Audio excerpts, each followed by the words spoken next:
Hello, this is Dr. J from Dr. J Anti-Aging Clinic. Today I want to talk about the difference between Botox and dermal filler. Since there are some patients who have no idea what is the difference between the Botox and dermal filler.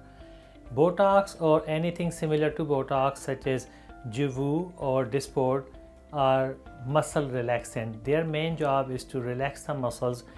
That is how they improve the wrinkles on your face. Now, the dermal filler, on the other hand, has nothing to do with relaxing of the muscles.